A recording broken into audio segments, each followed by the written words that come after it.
जी हाँ दोस्तों, कहानी का शीर्षक है इंसानियत और भेजने वाले हैं ठाकुर भारत चौहान। शुरुआत करता हूं इस कहानी की कुछ इस प्रकार।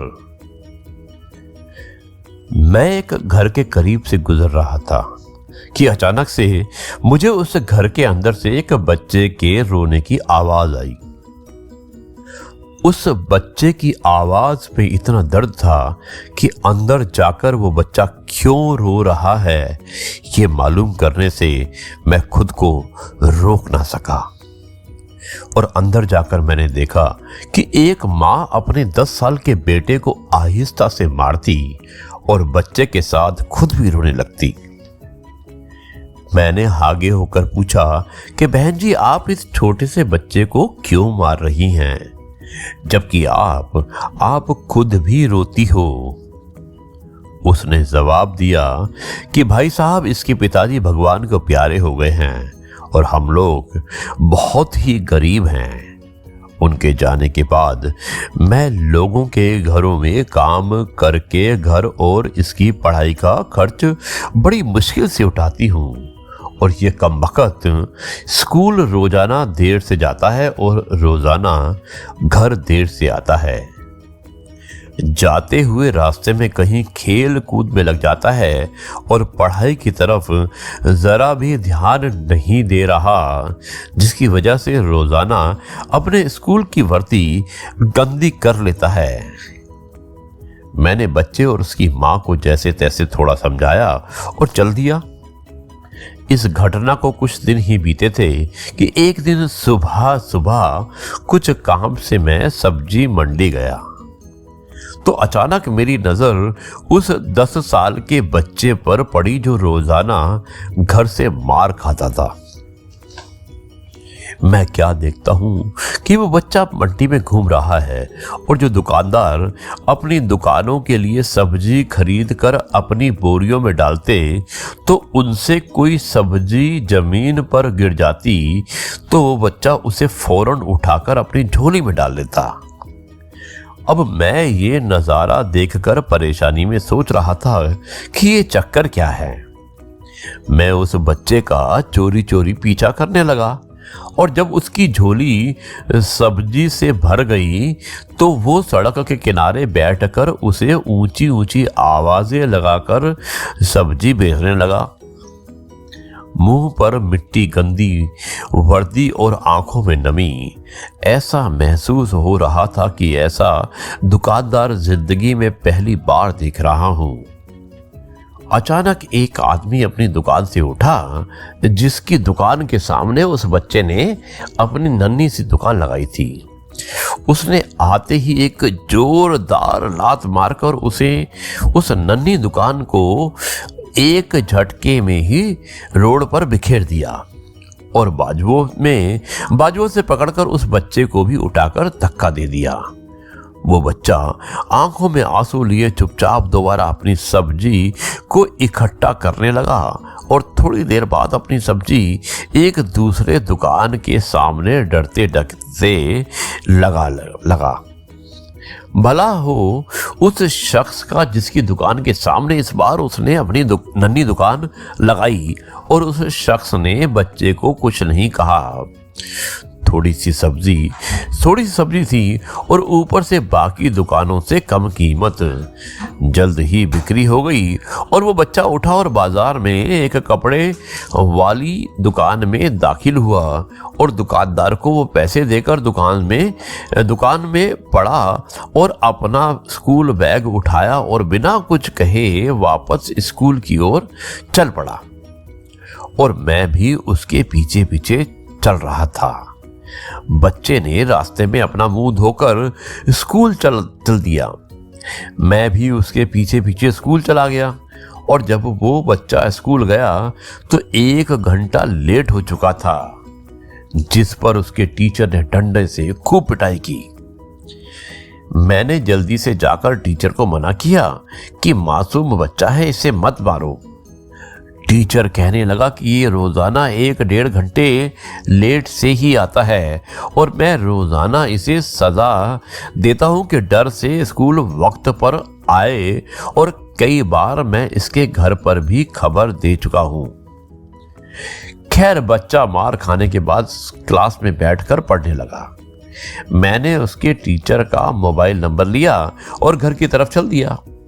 घर पहुंचकर एहसास हुआ कि जिस काम के लिए मैं सब्जी मंडी गया था वो तो भूल ही गया। मासूम बच्चे ने घर आकर मां से एक बार फिर मार खाई। सारी रात मेरा सर चकराता रहा और सुबह उठकर फौरन बच्चे के टीचर को कॉल की कि मंडी टाइम पर हर हालत में मंडी पर पहुंच जाएं। और टीचर मान भी गए। सूरज निकला और बच्चे का स्कूल जाने का वक्त हुआ और बच्चा घर से सीधा मंडी अपनी नन्ही दुकान का इंतजार करने निकला। मैंने उसके घर जाकर उसकी माँ को कहा कि बहन जी, आप भी मेरे साथ चलो, मैं आपको बताता हूँ कि आपका बेटा स्कूल क्यों देर से जाता है। वो फौरन मेरे साथ मुंह में ये कहते हुए चल पड़ी कि आज इस लड़के की मेरे हाथों खैर नहीं, छोड़ूंगी नहीं उसे आज। मंडी में लड़के का टीचर भी आ चुका था। हम तीनों ने मंडी की 3 जगहों पर पोजीशन संभाल ली और उस लड़के को छुपकर देखने लगे।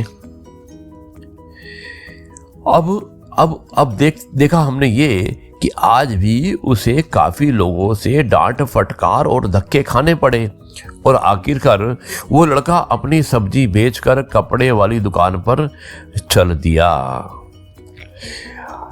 उसके बाद देखो, अचानक मेरी नज़र उसकी माँ पर पड़ी तो क्या देखता हूँ कि वो बहुत ही दर्द भरी सिसकियाँ लेकर लगातार रो रही थी।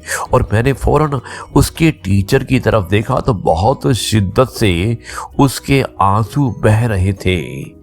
दोनों के रोने में मुझे ऐसा लग रहा था कि जैसे उन्होंने किसी मासूम पर बहुत जुल्म किया है और आज उनको अपनी गलती का एहसास हो रहा है। उसकी माँ रोते रोते घर चली गई और टीचर भी सिसकियाँ लेते हुए स्कूल चला गया। बच्चे ने दुकानदार को पैसे दिए और आज उसको दुकानदार ने एक लेडी सूट देते हुए कहा कि बेटा, आज सूट के सारे पैसे पूरे हो गए हैं, अपना सूट ले लो। और बच्चे ने उस सूट को पकड़कर स्कूल बैग में रखा और स्कूल चल दिया। आज भी वो 1 घंटा देर में था।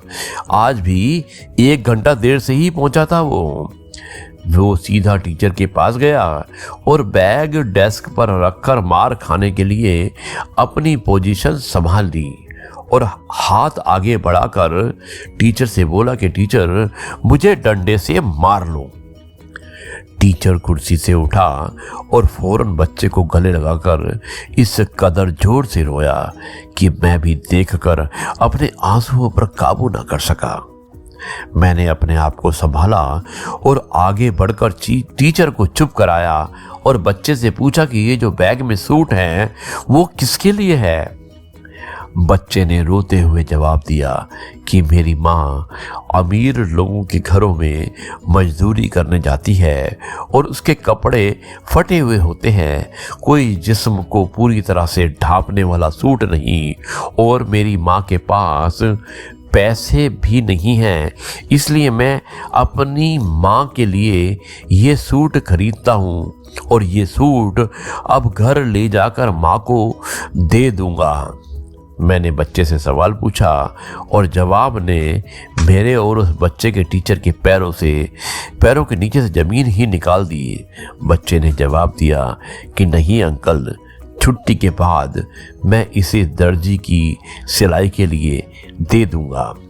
रोज़ाना स्कूल से जाने के बाद काम करके थोड़े थोड़े पैसे सिलाई के लिए दर्जी के पास जमा किए हैं। टीचर और मैं सोचकर रोते जा रहे थे कि आखिर कब तक हमारे समाज में गरीबों और विधवाओं के साथ ऐसा होता रहेगा।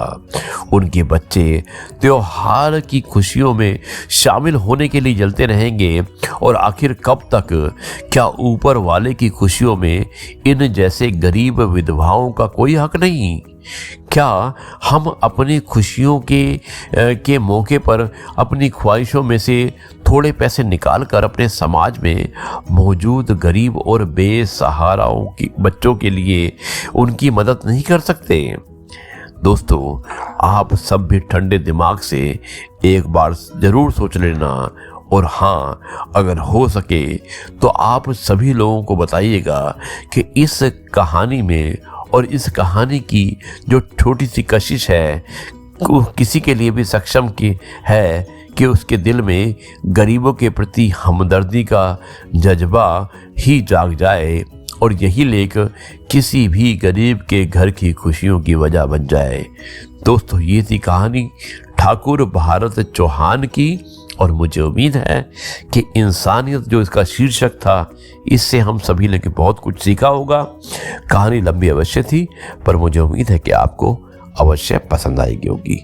अब मैं इस कार्यक्रम को यहीं पर समाप्त करता हूँ।